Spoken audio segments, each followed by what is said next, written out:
तो डीवीसी का मुद्दा भी सदन में गरमाया हुआ है। बाबूलाल मरांडी ने क्या कुछ कहा वो तो आपको सुनवाया हमने कुछ देर पहले। आपको डीवीसी के मसले पर मुख्यमंत्री की ओर से विपक्ष से अपील किए जाने के बाद विपक्ष के विधायकों ने भी अपनी प्रतिक्रिया देनी शुरू कर दी है।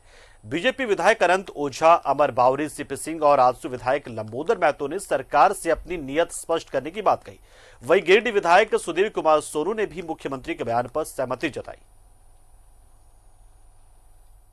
आज जो यहाँ पुलिस प्रशासन है या अंचलों में जो कर्मचारी है सिर्फ वसूली में लोगों को लगा रखे, तो वसूली तो तभी होता है जब लोगों की पिटाई करेंगे, लोग डर से लोग देंगे। नहीं, मैं तो कह सकता हूँ ना, हमें तो बोलने की ही इजाजत नहीं दी जाती। वो नहीं माने तो इसका कारण थोड़े होता है कि बीजेपी उसके लिए थोड़े, उनके डायरेक्शन पर तो बीजेपी नहीं चलेगी। जीबीएम जबकि समाप्त हो चुका, इलेक्शन कमीशन ने उसको मृत घोषित कर चुका, लेकिन विधानसभा अध्यक्ष ने उसको जिंदा रखे। मुर्दा भी वेंटिलेटर में आइसोलेशन में थोड़े दिन तक ही रह सकता। सात वंशीय समाज जो टीआरआई का रिपोर्ट आया था, उस रिपोर्ट के आलोक में हमने आज ध्यान आकर्षण के माध्यम से सरकार से आग्रह किया। झारखंड में एक भी यहाँ आईएएस आईपीएस तक नहीं है, वह समाज आज बराबरी के लिए लगातार संघर्ष कर रहा है कि उसको अनुसूचित जाति के दर्जा देने के लिए भारत सरकार के पास हम लोग इस प्रस्ताव को भेज रहे हैं। सरकार से कांग्रेस ने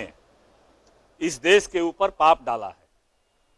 बालू हमारा, पानी हमारा, कोयला हमारा, और मालिक कहां कौन बैठा है? तो बंगाल मालिक बन करके बैठा कि केंद्र की सरकार के इशारे पर केंद्र सरकार के उपक्रम ने झारखंड के साथ जो सौतेला व्यवहार किया है, इस सौतेले व्यवहार से वो झारखंड की जनता को निजात नहीं दिलाना चाहते हैं। मैं स्पष्ट ये कहना चाहता हूं कि माननीय मुख्यमंत्री का पहल और माननीय मुख्यमंत्री की सोच बहुत स्वागत योग्य है, लेकिन विपक्ष की सहमति के बगैर अगर ये चीजें ठंडे बस्ते में जाती हैं तो कहीं ना कहीं ये झारखंड की जनता के साथ अन्याय हो।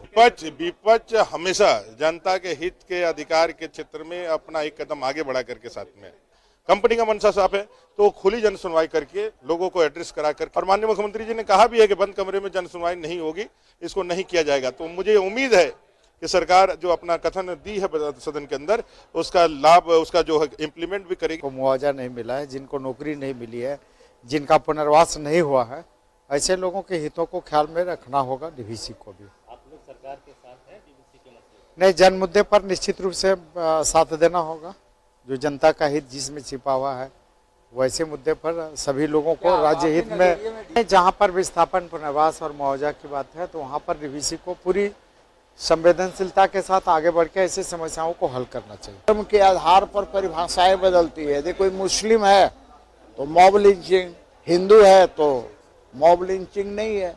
या तो धर्म के आधार पर शब्दों का भी प्रचलन हो गया है, ये गलत है। मॉब लिंचिंग किसी के साथ नहीं होनी चाहिए और किसी को भी कानून व्यवस्था अपने हाथ में लेने का अधिकार नहीं है।